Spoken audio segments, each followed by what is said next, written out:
శ్రీనివాసరెడ్డి గారు.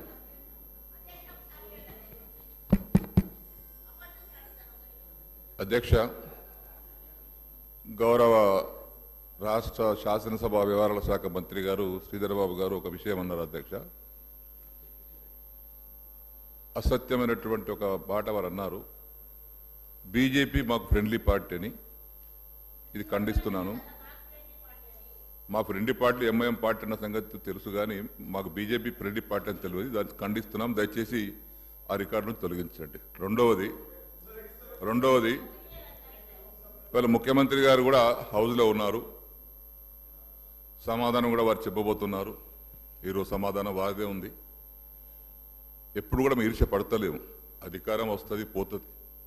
తమ చిన్న వయసులోనే ముఖ్యమంత్రి అయ్యారు. అభినందిస్తున్నాం. మేము కూడా పూర్తిగా సహకరిస్తాం కూడా.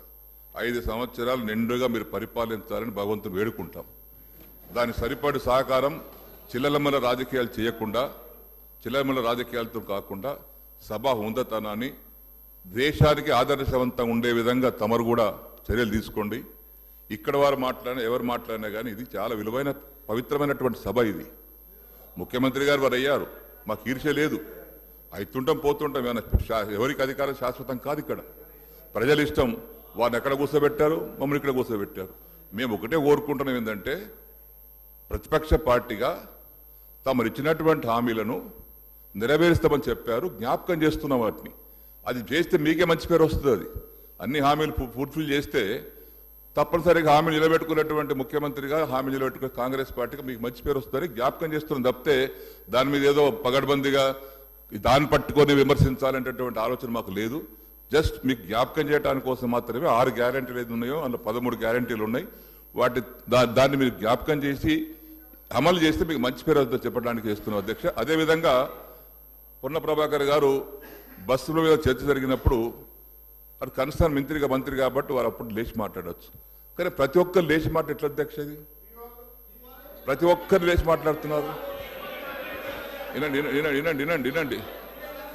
వినండి. ఇదే వద్దంటున్నాను. పొన్న ప్రభాకర్ గారు ట్రాన్స్పోర్ట్ మినిస్టర్గా బస్సుల మీద చర్చ జరిగినప్పుడు అట్లా లెజిస్లేటివ్ పార్టీ మినిస్టర్గా వారికి హక్కు ఉంది. కన్సర్న్ మినిస్టర్ మీద సబ్జెక్ట్ చర్చ జరిగినప్పుడు వారికి హక్కు ఉంది. మనం ప్రతి ఒక్కరు లేచి మాట్లాడుతుంటే ఉదాహరణ ఉండదు కదా. మీకు సమయం ఇస్తారు వారు. ఇవి నాకు సమయం ఇచ్చారు, లేచి మాట్లాడుతున్నా.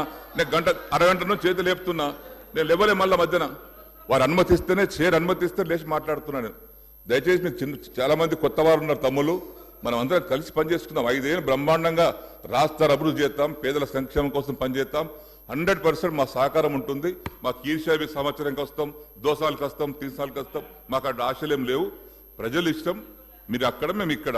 కాబట్టి అందరం కలిసి రాష్ట్రాన్ని కాపాడుకుందాం, ప్రజలను కాపాడుకుందాం. దయచేసి ఆ విధంగా అందరూ కూడా సహకరించవలసిందిగా, తమరు కూడా ఆ విధంగానే రూలింగ్ ఇవ్వవలసిందిగా దయచేసి విజ్ఞప్తి చేస్తా ఉన్నాను. శ్రీ పాయల్ శంకర్ గారు.